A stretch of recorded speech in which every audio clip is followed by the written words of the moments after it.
Olá, eu sou Claudinei Duarte e esse é o programa Teologia Descomplicada. Esse é o 4º episódio da temporada e quero tentar responder a uma pergunta fundamental. Quem é Jesus Cristo? Somos cristãos, logo, a base da nossa fé é Jesus Cristo. Jesus é o personagem central da nossa sociedade ocidental. Nosso calendário se divide em antes e depois de Cristo. Muitos provérbios populares são baseados em falas de Jesus. E muitos ambientes públicos possuem cruzes ou crucifixos. O grande problema é que Jesus pode ser uma pessoa diferente para cada pessoa. Vou tentar explicar. Como assim? Para algumas pessoas, Jesus foi um grande exemplo de moralidade só. Então, as pessoas veem Jesus como um ser humano perfeito, que foi apenas isso, nada mais. Para outros, Jesus pode ter sido um grande revolucionário, muito à frente de seu tempo, e por isso foi morto. Para outros, Jesus é interpretado à luz das suas experiências religiosas e de suas crenças. Nós cremos que Jesus foi revelado ao longo de toda a Bíblia. Então, de certa forma, nós vamos encontrar Jesus em todos os livros da Bíblia, sendo mostrado como o propósito de Deus para a redenção da humanidade.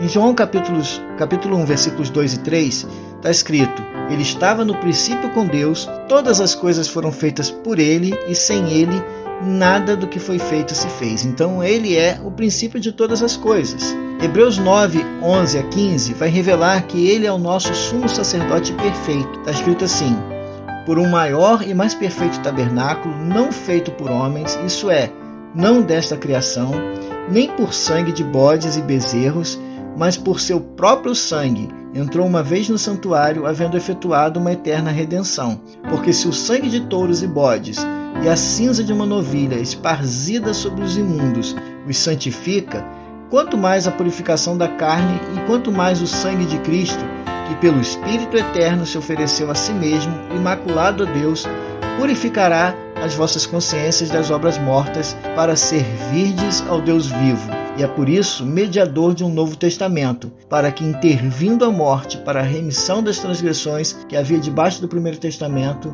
os chamados. Enfim, nós vemos em Jesus aqui a concretização da redenção do plano de salvação de Deus, aquele que se deu uma única vez para que nós possamos crer e receber a remissão dos nossos pecados. Então Jesus é aquele sumo sacerdote que apresenta não um sacrifício de bodes, de carneiros, de animais num altar, mas ele próprio, a sua vida no altar, para que nós possamos crer e ser salvos. Ele é também aquele que era a esperança de Israel, a crença daquilo que Deus prometeu a Davi. Em Lucas capítulo 1, versículo 31 a 33 diz: E eis que em teu ventre conceberás e darás à luz um filho, e por-lhe-ás o nome de Jesus.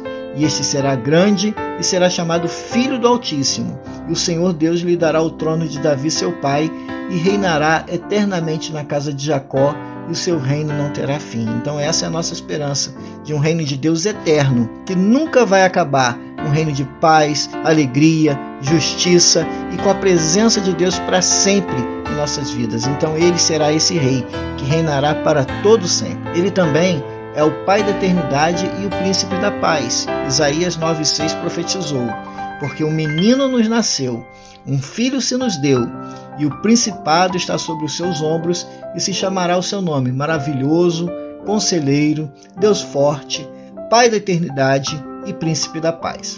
Ele também foi profetizado por Isaías, em Isaías 53, 4 a 6, como o servo sofredor que padeceu levando os nossos pecados. Diz assim: Verdadeiramente ele tomou sobre si as nossas enfermidades e as nossas dores levou sobre si. E nós o reputávamos por aflito, ferido de Deus e oprimido. Mas ele foi ferido por causa das nossas transgressões e moído por causa das nossas iniquidades. O castigo que nos traz a paz estava sobre ele, e pelas suas pisaduras fomos sarados. Todos nós andávamos desgarrados como ovelhas, cada um se desviava pelo seu próprio caminho, mas o Senhor fez cair sobre ele a iniquidade de todos nós. Ele ainda é, segundo o que escreveu Pedro em 1 Pedro capítulo 1, versículo 3, a misericórdia viva de Deus. Está escrito assim: Bendito seja o Deus e Pai de nosso Senhor Jesus Cristo, que segundo a sua grande misericórdia nos gerou de novo para uma viva esperança, pela ressurreição de Jesus Cristo dentre os mortos.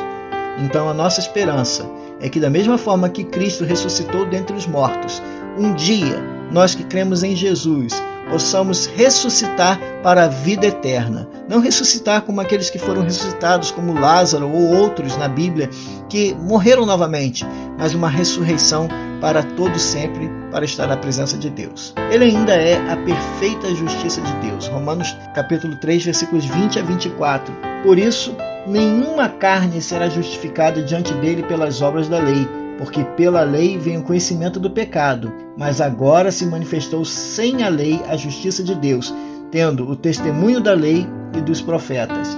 Isto é, a justiça de Deus pela fé em Jesus para todos os que e sobre todos os que creem, porque não há diferença, porque todos pecaram e destituídos estão da glória de Deus, sendo justificados gratuitamente por sua graça, pela redenção que há em Cristo Jesus. O próprio Jesus disse em João capítulo 14, versículo 6, Eu sou o caminho, a verdade e a vida. Ninguém vem ao Pai senão por mim.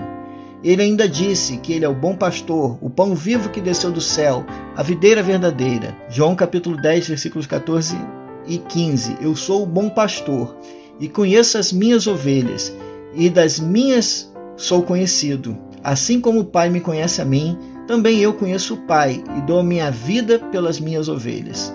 João capítulo 6, versículos 48 a 51. Eu sou o pão da vida. Vossos pais comeram o maná no deserto e morreram. Este é o pão que desce do céu, para que o dele comer não morra. Eu sou o pão vivo que desceu do céu.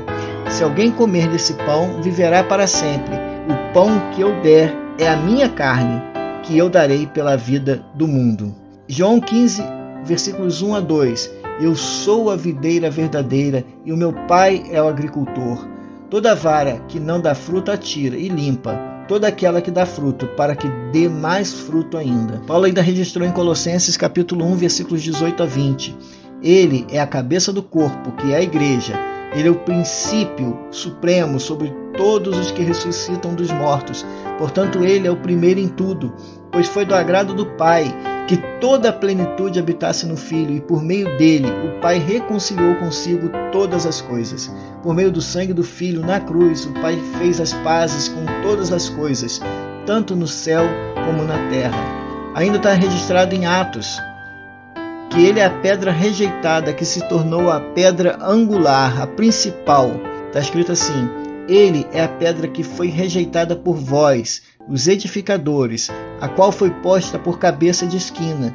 Em nenhum outro há salvação, porque também debaixo do céu nenhum outro nome há dado entre os homens pelo qual devamos ser salvos. Ainda diz em Apocalipse: ele é aquele que buscará a sua igreja, o alfa e o ômega, o princípio e o fim. Diz assim em Apocalipse capítulo 1, versículos 7 e 8.